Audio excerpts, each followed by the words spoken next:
ازالت النجاسہ، نجاست دور کرنا. نجاست کیا ہوتی؟ امپیورٹی، گندگی. غلاظت اور نجاست دور کرنے کے لیے بایاں ہاتھ استعمال کرنا چاہیے. عن عائشہ رضی اللہ عنہا قالت كانت ید رسول اللہ صلی اللہ علیہ وسلم الیمنى لطہورہ وطعامہ وكانت يده اليسرى لخلائه وما كان من اذن. رواہ ابو داود. حضرت عائشہ رضی اللہ تعالی عنہا سے روایت ہے کہ رسول اللہ صلی اللہ علیہ وسلم وضو اور کھانے کے لیے دایاں ہاتھ استعمال فرماتے تھے، استنجا اور دوسری نجاست دور کرنے کے لیے بایاں ہاتھ استعمال فرماتے تھے. دوسری نجاست میں کسی بھی قسم کی نجاست، مثلا ناک صاف کرنا یا جسم پر لگی ہوئی کوئی بھی نجاست اتارنا، تو اس کے لیے ادب یا اخلاق کا تقاضا کیا ہے؟ بایاں ہاتھ استعمال کیا جائے. وضو کرتے وقت دایاں ہاتھ آپ استعمال کرتے تھے، تو یہ کہہ رہی ہیں کہ اس میں تو دونوں ہاتھ استعمال کرتے ہیں. یہ طریقہ وضو کے فرق کی وجہ سے. ہمارے ہاں وضو ہوتا ہے ٹیپ کھول کر، پہلے زمانے میں ایسا کوئی طریقہ نہیں تھا. ہوتا یہ تھا کہ یا تو لوٹے میں پانی ڈالتے تھے اور اس کو بائیں طرف رکھتے اور اسے جب ڈالتے تو دائیں ہاتھ پہ ڈال کے منہ میں کلی کے لیے پانی ڈالا جاتا یا ناک میں پانی ڈالا جاتا اور ناک پھر بائیں ہاتھ سے صاف کرتے. دوسرا طریقہ یہ بھی تھا کہ پہلے ہاتھ دھو لیے جاتے، پھر اس کے بعد پانی جو تھا ایک کھلے برتن میں ہوتا، یا جیسے نہر پہ آپ بیٹھے ہیں مثلا، تو اس میں سے جب آپ پانی لے رہے ہیں وضو کرنے کے لیے تو آپ دائیں ہاتھ سے نکالیں گے. ٹھیک ہے. شیرخوار بچہ کپڑے پر پیشاب کر دے تو اس پر پانی چھڑک دینا کافی ہے، لیکن شیرخوار بچی کے پیشاب کو دھونا ضروری ہے. جینڈر ڈسکریمنیشن نہیں ہے، اس کی کچھ وجوہات ہیں. شیرخوار بچے سے مراد فیڈنگ چائلڈ جو ہوتا ہے، اور مراد اس سے میل چائلڈ ہے.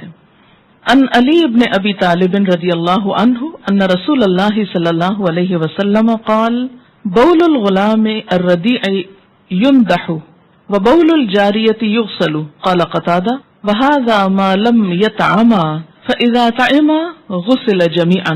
رواہ احمد والترمذی. حضرت علی بن ابی طالب رضی اللہ تعالی عنہ سے روایت ہے کہ رسول اللہ صلی اللہ علیہ وسلم نے فرمایا شیرخوار بچے کے پیشاب پر پانی چھڑک دیا جائے اور بچی کے پیشاب کو دھویا جائے. حضرت قتادہ فرماتے ہیں کہ یہ حکم اس وقت تک ہے جب تک کہ غلہ نہ کھائیں. غلہ کھانے سے مراد کیا ہے؟ جیسے بریڈ، روٹی، اناج، سیریلز. جب کھانے لگیں تو دونوں کے پیشاب دھوئے جائیں گے. اسے احمد اور ترمذی نے روایت کیا ہے. دونوں میں فرق یہ ہے کہ بچی کا پیشاب تھک بھی ہوتا ہے اور ایک جگہ پر جمع ہو جاتا ہے. اس کو دھونا بھی آسان ہے اور اسے دھونا بھی چاہیے اس کی خاصیت کے فرق ہونے کی وجہ سے. جبکہ دودھ پیتے بچے کے پیشاب کی خاصیت بھی فرق ہے، اور دوسرا یہ کہ وہ چھینٹوں کی شکل میں ہوتا ہے، اور وہ چھینٹے جب اڑ کے کچھ ایریے پر بکھر جاتے ہیں تو ان سب کو دھونا اور سمیٹنا مشکل بھی ہوتا ہے. اور دوسرا یہ ہے کہ اس کے اندر نجاست کی وہ کیفیت نہیں ہوتی جو ایک جگہ سارا پیشاب جمع ہونے کی صورت میں یا بچی کے پیشاب میں ہوتی. لہذا وہ سارے ایریے کو باقاعدہ دھو کے پاک کرنے کی بجائے اگر اس پر ایسے ہی کچھ پانی سپرنکل کر دیا جائے تو اس سے طہارت ہو جائے گی. لیکن یہ بہت چھوٹے بچے کے لیے. جب بچہ بڑا ہو جائے، سیریل دینے لگے، آفٹر 3-4 منتھس آپ فیڈ کرنے لگتے ہیں سیریلیک وغیرہ، تو اس صورت میں پھر اس کا پیشاب بھی تھک ہو جائے گا اور اسے بھی دھونا ہوگا. ان ام قیس بنت محسن رضی اللہ عنہا انہا اتت رسول اللہ صلی اللہ علیہ وسلم بابن لها لم یأکل الطعام فوضعته في حجره فبال قال فلم يزد على ان ندح بالماء. رواہ مسلم. حضرت ام قیس بنت محسن رضی اللہ عنہا سے روایت ہے کہ وہ اپنا بیٹا رسول اللہ صلی اللہ علیہ وسلم کے پاس لے کر حاضر ہوئی جو ابھی اناج نہیں کھاتا تھا. اسے حضور صلی اللہ علیہ وسلم نے گود میں بٹھایا تو اس نے پیشاب کر دیا. حضور اکرم صلی اللہ علیہ وسلم نے اس کے اوپر پانی چھڑکنے کے علاوہ کچھ نہیں کیا، یعنی اسے دھویا نہیں. اسے مسلم نے روایت کیا ہے. کپڑے پر منی یا کوئی دوسری رطوبت لگ جائے، منی سے مراد سیمن ہے، تو اتنی جگہ پانی سے دھو کر نماز پڑھ لینی چاہیے، خواہ اس کا نشان باقی رہے. رطوبت سے مراد ویٹ ڈسچارج. عن عائشہ رضی اللہ عنہا قالت كنت اغسل الجنابة من ثوب النبي صلی اللہ علیہ وسلم فيخرج الى الصلاة وان بقع الماء في ثوبه. رواہ البخاری. حضرت عائشہ رضی اللہ تعالیٰ عنہ فرماتی ہے کہ میں نبی صلی اللہ علیہ وسلم کے کپڑے سے جنابت دھو دیتی، پھر آپ نماز کے لیے تشریف لے جاتے اور پانی کی نمی کپڑوں پر باقی ہوتی. اسے بخاری نے روایت کیا ہے. یعنی دھونے کے بعد کسی بھی نجاست کو اگر کپڑا ابھی گیلا ہے تو اسے استعمال کیا جا سکتا ہے. ضروری نہیں کہ وہ سارا پانی سوکھ جائے، ویپوریٹ ہو جائے تو پھر ہی پاکیزگی ہوگی. جب دھل گیا اور اس کے اثرات دھل گئے تو اس کے بعد اگر کوئی اور کپڑا نہیں کسی کے پاس پہننے کے لیے تو اسی کپڑے میں نماز ہو سکتی ہے. عن عائشہ رضی اللہ عنہا انہا کانت تغسل المنی من ثوب النبی صلی اللہ علیہ وسلم ثم اراہ فیہ بقعتا او بقعا رواہ البخاری. حضرت عائشہ رضی اللہ تعالی عنہا سے روایت ہے کہ وہ نبی اکرم صلی اللہ علیہ وسلم کے کپڑے سے منی دھو ڈالتی لیکن اس کا نشان یا نشانات کپڑے پر باقی رہتے. اسے بخاری نے روایت کیا، یعنی گیلے پانی کے دھونے کے بعد. اہل کتاب کے برتن دھوتے وقت یا دھونے کے بعد کلمہ شہادت وغیرہ پڑھنا سنت سے ثابت نہیں. مثلا آپ کسی کرسچن کے گھر کھانا کھا رہے ہیں، کھا سکتے ہیں کہ نہیں؟ کیوں؟ کیا دلیل ہے؟ وطعامہم حل لکم، ان کا کھانا تمہارے لیے حلال ہے. لیکن بسا اوقات وہ ایسی چیز کھاتے ہیں کہ جو آپ کے کھانے میں نہیں آتی یا ایسے انگریڈینٹس ہوتے ہیں. تو ایسی صورت میں اگر آپ ان کے کسی ریسٹورانٹ میں کھانا کھا رہے ہیں یا کسی ایسے برتن کو استعمال کر رہے ہیں تو ضروری نہیں کہ اس پہ کلمہ وغیرہ پڑھیں یا اس کو دوبارہ دھوئیں. اگر وہ صاف ہے برتن بظاہر تو اسے استعمال کیا جا سکتا ہے. مجبوری کی حالت میں اہل کتاب کے برتن پانی سے دھو کر استعمال کرنے جائز ہیں. اسی طرح اگر آپ کے گھر میں کوئی کرسچن نوکر ہیں اور وہ آپ کے برتن دھوتی ہیں تو اس میں کوئی حرج نہیں، دھو سکتی ہیں اور ان کے ہاتھ کے دھلے ہوئے برتن یا کپڑے پاک ہوتے ہیں کیونکہ ان کے ہاتھوں میں نجاست نہیں ہوتی الا یہ کہ کوئی نجاست لگی ہو. ان کو اسی طرح ٹرین کر دیجئے کہ وہ پاکیزگی کا خیال رکھیں. خیال نہ رکھنا ہو تو آپ کے مسلمان ورکرز جو ہیں وہ بھی وہ سب کچھ کر جاتے ہیں جو کوئی اور کر سکتا ہے. ان ابی ثعلبۃ الخشنی رضی اللہ عنہ انہ قال یا رسول اللہ صلی اللہ علیہ وسلم انا اہل سفر نمر بالیہود والنصارى والمجوس فلا نجد غیر آنیتہم فقال رسول اللہ صلی اللہ علیہ وسلم فإن لم تجدوا غیرها فاغسلوها بالماء ثم کلوا فیها واشربوا رواہ الترمذی. حضرت ابو ثعلبہ خشنی رضی اللہ تعالی عنہ نے رسول اللہ صلی اللہ علیہ وسلم سے دریافت کیا، اے اللہ کے رسول صلی اللہ علیہ وسلم، ہم سفر کرنے والے لوگ ہیں، ہمارا گزر یہود اور نصارہ اور مجوسیوں پر ہوتا ہے، یعنی ان سے ملنا جلنا ہوتا ہے، اور ان کے برتنوں کے علاوہ ہمیں کوئی برتن میسر نہیں آتا. اس کے بارے میں کیا حکم ہے؟ آپ نے فرمایا اگر اہل کتاب کے برتنوں کے علاوہ کوئی برتن نہ ملے تو ان کو پانی سے دھو لو اور ان میں کھاؤ پیو. اسے ترمذی نے روایت کیا ہے. ان کو دھونے کا حکم آپ نے کیوں دیا؟ تاکہ شک دور ہو جائے. مثلا اگر وہ شراب پیتے ہیں یا کوئی اور اس طرح کا کام کرتے ہیں تو انسان کو اگر دل میں کوئی حرج ہے کہ معلوم نہیں پاک ہے یا نہیں تو اس کو دھو لو اور استعمال کر لو. لیکن عام حالات میں جیسے آپ مثلا باہر ہیں، کسی ہاسپٹل میں ہیں، چائے دی جا رہی ہے کچھ، تو چائے میں تو اب کوئی ناپاکی نہیں، تو اب ضروری نہیں کہ آپ ان کی چائے پی. اب تو ویسے بہت ڈسپوزیبل کا رواج ہو گیا، لیکن وہ بھی تو وہی بنا کے لاتے ہیں، انہی کے ہاتھوں کے بنے ہوئے. تو اگر دھلے ہوئے صاف ستھرے برتن موجود ہیں، اور ویسے بھی یاد رکھیے کہ آج کے نصارہ اور پہلے دور میں کچھ فرق بھی آ گیا ہے.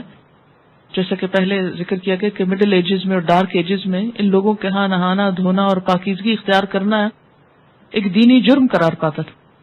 لیکن اب زمانے کی روشنی کے ساتھ ساتھ ان کے بیہیویئر میں بھی کافی تبدیلی آئی ہے. اگرچہ پاکی ناپاکی کا وہ معیار ان کے ہاں نہیں ہے جو ہمارے ہاں، کیونکہ میں نے اپنی آنکھوں سے دیکھا. میں ہاسپٹل میں تھی وہاں تو صفائی کرنے والی آئی، ان کے پاس ایک برتن تھا، اس میں ڈس انفیکٹنٹ کوئی سولوشن تھا اور صاف کرنے والا کپڑا تھا. انہوں نے اسی کپڑے سے میز صاف کیا، اسی سے گلاس صاف کیا، اسی کو بلٹا کے رکھ دیا. تو وہ سب جراثیم تو کل ہو گئے نا. اب آپ کھا پی سکتے ہیں، اس سے کیا فرق پڑتا ہے کہ اب بسا اوقات ایسی صورت بھی ہوتی کہ ان کے اس بات کی سینس ہی نہیں. بہت سے برتن ان کے ہاں جب دھلتے ہیں مشینوں میں دھلتے ہیں، اور جو مشینوں میں دھلتے ہیں تو اس میں کئی دفعہ پانی اور ڈٹرجنٹ اور اس طرح کی چیزیں گزرتی ہیں اور بہت صفائی ہوتی. جب آپ کو ایسا معلوم ہو کہ یہ دھلے ہوئے کہاں سے آ رہے ہیں تو بلا تکلف ان کو استعمال کر سکتے ہیں. لیکن اگر شک ہو یا بظاہر دیکھنے میں کوئی گندگی یا اسمیل وغیرہ نظر آ رہی ہو، یا بسا اوقات سیکنڈ ہینڈ برتن خریدے جاتے ہیں یا جیسے لنڈے کے کپڑے خرید کر لاتے ہیں آپ، تو آپ کو استعمال کرنے سے پہلے حرج نہیں ہے. ہمارے ہاں بہت غربت ہے اور لوگ ڈھک جاتے ہیں، تو ایسے میں کیا ہے کہ جب شک ہو کہ ان میں صفائی نہیں یا پاکی نہیں تو ان کو دھو کر استعمال کرنا جائز ہے. جوتوں سے لگی نجاست جوتوں کو مٹی پر رگڑنے سے دور ہو جاتی ہے. تھوڑا آگے جا کر اگر صاف مٹی تھی تو اس پر گزرنے سے خود بخود جوتا صاف ہو جائے گا اور پاک ہو جائے گا. پانی کے علاوہ پاک مٹی بھی گندگی اور نجاست کو دور کر دیتی ہے. عن ابی سعید رضی اللہ عنہ ان النبی صلی اللہ علیہ وسلم قال اذا جاء احدكم المسجد فليقلب نعليه فلينظر فيهما فان راى خبثا فليمسحه بالارض ثم ليصلي فيهما. رواہ احمد و ابو داود. حضرت ابو سعید رضی اللہ تعالیٰ عنہ سے روایت ہے کہ نبی اکرم صلی اللہ علیہ وسلم نے فرمایا جب کوئی آدمی مسجد میں آئے تو اپنے جوتے پلٹ کر دیکھ لے، اگر جوتوں میں غلاظت لگی ہو تو انہیں زمین پر رگڑ کر صاف کرے، پھر انہی جوتوں میں نماز پڑھ لے. اسے احمد اور ابو داؤد نے روایت کیا ہے. یہ بھی مخصوص حالات کے تحت ایسا کرنا ہوتا ہے بسا اوقات کہ مسجد ایسی جگہ پر ہے جہاں کوئی دری نہیں، کوئی صف نہیں، کوئی کارپٹ نہیں، کوئی بھی ایسی چیز نہیں کہ جس پر جوتے اتار کر نماز پڑھی جا سکے. سیدھی صاف زمین پر ہی نماز پڑھنا ہوتی، اور زمین یا تو گیلی ہے، ٹھنڈی ہے بہت مثلا، یا یہ کہ وہ بہت سخت گرمی ہے اور بہت تپش ہے، اور بہت دیر تک کھڑے ہونا ایسی حالت میں بغیر جوتے کے بہت مشکل ہے، یا کوئی ایسی جگہ ہے جہاں آپ سیدھی صاف زمین پر نماز پڑھ رہے ہیں، کوئی بھی چیز آپ کے پاس بچھانے کی نہیں. بات یہ نا کہ ہم تو ایسی جگہوں پر بڑی آسانی سے بہانہ کر کے کہ جگہ ہی نہیں تھی ہم کہاں نماز پڑھتے، اس لیے نماز ہی نہیں پڑھتے. لیکن جن لوگوں کو یہ معلوم ہے کہ ان الصلاۃ کانت علی المؤمنین کتابا موقوتا، کہ نماز مومنوں پر وقت کی پابندی کے ساتھ فرض کی گئی ہے، تو وہ پھر وقت کی پابندی کو ملحوظ خاطر رکھتے ہوئے ہر جگہ پر نماز پڑھ لیتے ہیں. ہمارا ایک اور تصور بہت عام ہو گیا کہ جب تک جائے نماز نہ بچھائی جائے زمین پر اور صاف فرش پر شاید نماز ہی نہیں ہوتی. ایسی بات نہیں ہے. صاف فرش ہو، مٹی کی جگہ ہو، ساری زمین جو ہے وہ پاک ہے، الا یہ کہ کوئی نجاست سامنے نظر آ رہی. تو ایسی صورت میں اگر کبھی بھی مثلا بچے کھیلنے کو گئے ہیں، پلے گراؤنڈ میں ہیں، اور وہاں کوئی مسلح نہیں، صرف گھاس ہے یا مٹی ہے، اس پر اگر نماز پڑھنا چاہیں اور جوتے نہیں اتارنا چاہیں، اس ڈر سے بھی بعض اوقات نہیں اتارتے کہ کوئی پیچھے سے چرا کے لے جائے گا، تو ایسی صورت میں جوتوں سمیت بھی نماز ہو جاتی ہے. صرف شرط یہ ہے کہ جوتے صاف ہوں، اور ان کی صفائی ضروری نہیں کہ پانی سے دھو کر کی جائے، صاف مٹی پر چلنے سے جوتا صاف ہو جاتا ہے. اور اس کے لیے آپ نے کیا فرمایا کہ پلٹ کر دیکھ لو. صرف یہ شرط ہے کہ نماز پڑھنے سے پہلے جوتا الٹا کے دیکھ لیا جائے کہ کوئی بظاہر نجاست تو نہیں. اگر کچھ تھوڑا بہت نظر آئے، شک پڑے، تو دوسری زمین پہ رگڑ کے اس کو صاف کر لے اور پھر اسی میں نماز پڑھ لیں. یہ ہمارے دین کی ایک سہولت ہے، خوبصورتی ہے. اگر ان سہولتوں کو استعمال کیا جاتا تو ایک بہت بڑی اکثریت نماز نہ چھوڑتی.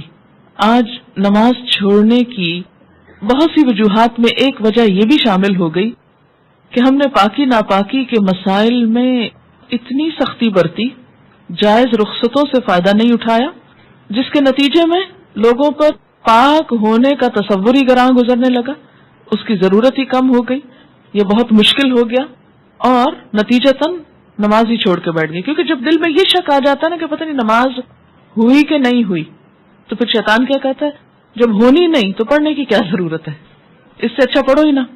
تو یہ ایک سبب بن گیا نماز چھڑانے کا. اس لیے اللہ کے رسول صلی اللہ علیہ وسلم سے بڑھ کر نہ کوئی پاکیزہ تھا نہ ہو سکتا ہے.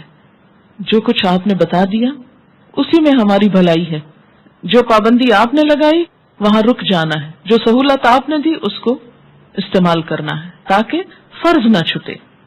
ان امرأة من بني عبد الاشهل قالت سألت النبي صلى الله عليه وسلم فقلت ان بيني وبين المسجد طريقا كذرة قال فبعدها طريق انظف منها قلت نعم قال فهذه بهذه. رواه ابو داود وابن ماجہ. بنو عبد الاشہل کی ایک عورت نے نبی صلی اللہ علیہ وسلم سے عرض کیا، ہمارے گھر اور مسجد کے درمیان کچھ گندا راستہ ہے، تو اگر جوتوں پہ غلاظت لگ جائے تو کیا کریں؟ آپ نے فرمایا کیا اس کے بعد صاف راستہ بھی ہے؟ عورت نے عرض کیا ہاں. آپ صلی اللہ علیہ وسلم نے فرمایا صاف راستہ گندے راستے کے اثرات ختم کر دیتا ہے. یعنی سڑک پہ چلتے ہوئے اگر راستے میں کوئی گندگی آ بھی گئی اور اس کے بعد صاف راستہ آیا تو صاف راستے کے ساتھ جب جوتا بار بار ٹکرائے گا تو وہ گندگی کو اتار دے گا خود ہی. اور اس میں خاص طور پر کچے راستے. یہاں ایک بات نوٹ کی آپ نے کہ خاتون یہ مسئلہ پوچھ رہی ہیں مسجد آنے کے لیے.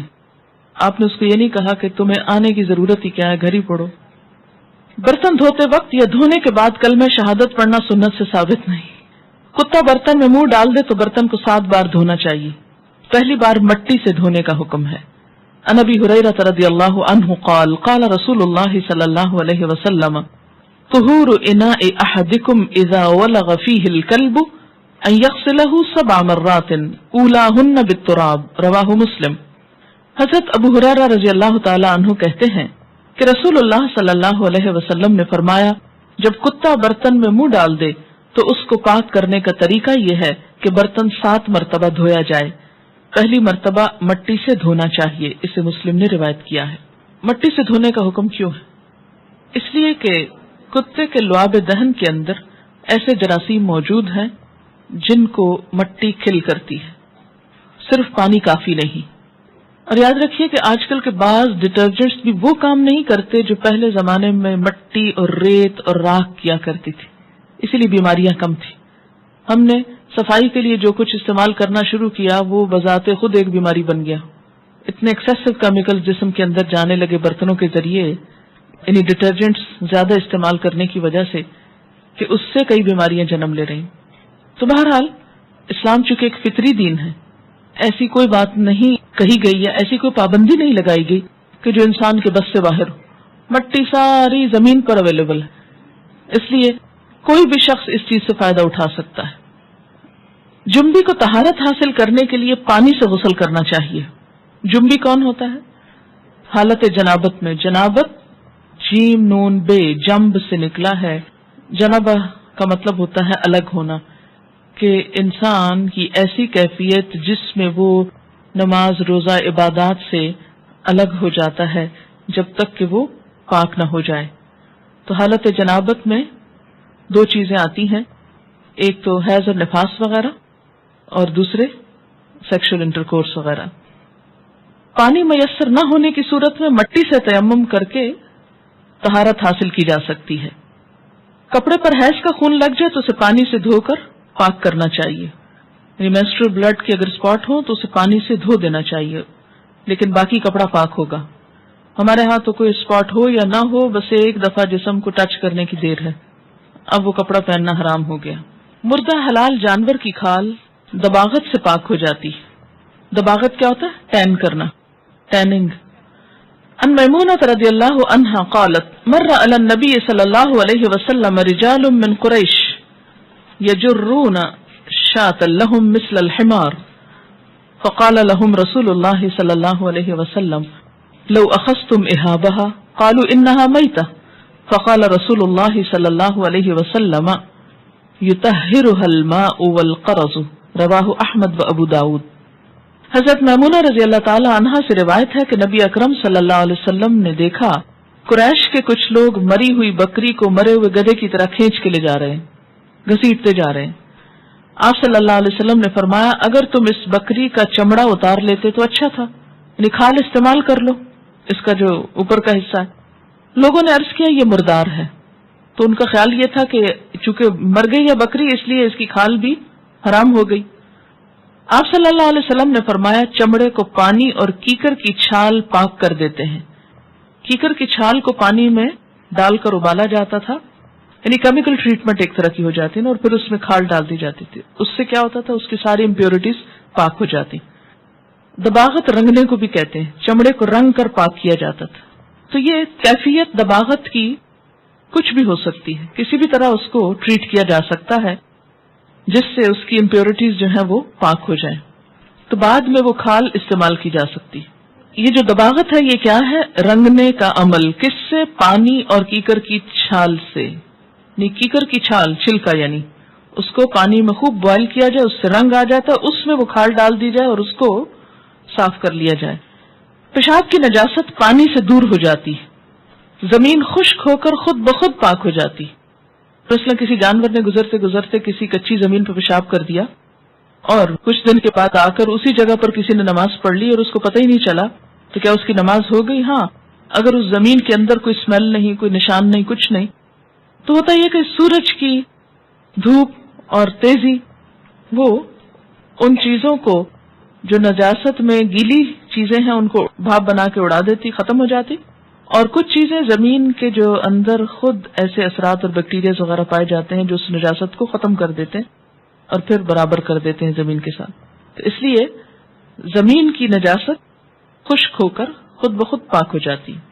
عن ابی ہریرہ رضی اللہ عنہ قال قام اعرابی فبال فی المسجد فتناولہ الناس فقال لهم رسول اللہ صلی اللہ علیہ وسلم دعوه وحریکوا علی بولہ سجلا من ماء او ذنوبا من ماء فانما بعثتم میسرین ولم تبعثوا معسرین رواہ البخاری. حضرت ابو ہریرہ رضی اللہ عنہ فرماتے ہیں کہ مسجد نبوی میں ایک بدو نے پیشاب کر دیا. لوگ اس کو مارنے کو دوڑے. رسول اللہ صلی اللہ علیہ وسلم نے فرمایا اسے کچھ نہ کہو اور اس کے پیشاب پر پانی کا ڈول بہا دو، کیونکہ تم مشکل پیدا کرنے کے لیے نہیں آسانی پیدا کرنے کے لیے بھیجے گئے ہو. اسے بخاری نے روایت کیا ہے. اس حدیث سے کئی باتیں پتہ چلتی. ایک تو یہ کہ لا علم لوگوں کو مارنے سے پہلے سمجھانا چاہیے، ڈانٹ ڈپٹ کرنے سے پہلے اور سختی کرنے سے پہلے ان کے ساتھ سمجھانے کا معاملہ کرنا چاہیے. بدو کو پتہ ہی نہیں تھا کہ مسجد کیا چیز ہوتی. انہوں نے کب مسجدیں دیکھی تھی یا مسجدوں کا احترام یا ادب. وہ پڑھے لکھے لوگ تھوڑی تھے، دیہاتی لوگ تھے. وہ آئے، انہوں نے سمجھا یہ بھی عام گھروں کی طرح کوئی گھر ہے، جس طرح لوگ اپنے گھروں کے اندر اس قسم کے کام کرتے تھے انہوں نے مسجد میں بھی کر دیا. لیکن صحابہ کرام جو مسجد کا احترام اور ادب جانتے تھے وہ فوراً اٹھے اور انہوں نے کہا کہ اس کو مارو. آپ نے روک دیا، مت مارو، اسے کچھ نہ کہو. لو اتنا بڑا جرم کیا اور کچھ نہ کہو، مسجد پلید کر دی اور ابھی کچھ نہ کہو. ہم جیسے ہوتے تو کہتے یہ کیا بات ہے، یہ تو اس قابل نہیں کہ اس کو چھوڑا جائے اور اس کو کبھی دوبارہ اندر آنے دیا جائے. ہم تو محض کسی اختلاف کرنے والے کے داخلے سے ہی مسجد کو ناپاک کر لیتے ہیں، اور جب تک وہ دھو نہ لیں. اب تک یہ بات ہوتی ہے بعض مساجد میں کہ اگر ایک مسلک کا شخص دوسرے مسلک کی مسجد میں چلا جائے تو اس کے جانے پر مسجد دھوئی جاتی. اتنا نجس سمجھتے ہیں. مسلمانوں کو ایک دوسرے کو انتہا درجے کی تکلیف دہ بات ہے، لیکن کیا کیا جائے، لا علمی ہے شاید. لیکن آپ صلی اللہ علیہ وسلم نے اتنی بڑی بات پر بھی کیا فرمایا، اسے کچھ نہ کچھ، اس کو پتہ نہیں. اچھا، ایک اور بات یہ تھی کہ اگر اسی حالت میں اس کو مارنے کے لیے دوڑتے تو وہ چلتا جاتا اور نجاست اور بکھر جاتی. دوسرا یہ کہ اس پر اسلام کا ایک بہت ہی غلط امپریشن پڑتا کہ یہ کیسے لوگ ہیں، اور شاید وہ ساری زندگی کے لیے ایسے لوگوں کو دوبارہ نہ ملتا اور نہ دیکھنا چاہتا. تیسری بات یہ ہے کہ بہت سی زیادتیاں اور خرابیاں جو لوگ ہمارے ساتھ کر جائیں ان کا جواب دینا ضروری نہیں ہوتا، اور ان کی اصلاح اس طریقے سے ضروری نہیں ہوتی. ان کی اصلاح اپنے عمل سے، اپنے رویے سے، اپنے اچھے اخلاق سے بھی ہو سکتی. یعنی اگر آپ کے دل میں دوسروں کی خیرخواہی ہے اور آپ چاہتے ہیں کہ ان کی بھی بھلائی ہو جائے تو اس کا طریقہ ضروری نہیں یہی ہو کہ آپ اس سے ڈانٹ ڈپٹ کے پیش آئیں. ہاں، ڈانٹ ڈپٹ وہاں ہونی چاہیے جو سمجھ چکے ہوں اور پھر نہ سمجھیں. وہاں آپ صلی اللہ علیہ وسلم نے کوڑے بھی لگوائے، ہاتھ بھی کٹوائے اور سخت سزائیں بھی دی. لیکن جو لوگ ابھی سمجھے ہی نہیں، جانتے ہی کچھ نہیں، ان کے ساتھ یہ رویہ درست نہیں، یہ حکمت کے خلاف ہے. آپ نے اس کی اصلاح کیسے کروائی کہ جب وہ پیشاب کر چکا تو آپ نے کہا پانی کا ڈول لے اور اس کو بہا دو. انہوں نے بہا دیا، وہ نجاست چلی گئی، آگے بہ گئی، اور اس کے بعد جب وہ سوکھ گئی جگہ تو سب اس پہ دوبارہ نماز پڑھنے لگے. پھر فرمایا تم مشکل پیدا کرنے کے لیے نہیں، آسانی پیدا کرنے کے لیے بھیجے گئے ہو. دین مشکل کا نام نہیں، خود ساختہ پابندیوں کا نام نہیں. پینے والی چیز میں مکھی گر جائے تو اسے ڈبو کر نکال دینے سے مکھی کی نجاست دور ہو جاتی، مثلا پانی میں یا لسی میں یا کسی بھی ایسی چیز میں. الا یہ کہ وہ گرم چائے ہو ابلتی ہوئی اور اس میں گر جائے اور اس کے پر بکھر جائیں تو وہ پھر اور چیز ہے. لیکن ٹھنڈی چیز میں، ٹھنڈے نارمل پانی میں اگر مکھی گر گئی، ایک طرف لگا اس کا اور وہ اس میں ابھی تیر رہی تو اس کو پورا ڈپ کر کے اس کو باہر پھینک کے اس کو پیا جا سکتا ہے. کیوں؟ اس کی وجہ یہ ہے کہ ایک پر کے اندر اگر نجاست ہے تو دوسرے میں اسی کا توڑ موجود ہے. اب آپ کہیں گے توبہ توبہ، ہم تو یہ نہیں پی سکتے. نہ پیئیں، مجبوری نہیں ہے کہ آپ کو زبردستی پلایا جائے کہ اب پینا ہی ہے. جس کا دل نہیں مانتا نہ پیے، لیکن یاد رکھیں کہ ہر شخص کے پاس اتنا وافر نہیں ہوتا کہ ایک گلاس دودھ کا پہلے پھینک دے کہ ایک مکھی گر گئی اس میں اور پھر دوسرا پیے. اس کے پاس ہو سکتا ہے دی اونلی گلاس ہو اور کوئی اور دودھ نہ ہو تو اس کو آپ محروم کر دیں. تو اللہ تعالیٰ نے یہ دین بھیجا ہے سب کے عمل کے لیے، سب کی سہولت کے لیے، نہ کہ چند مخصوص پریویلیجڈ لوگوں کے لیے.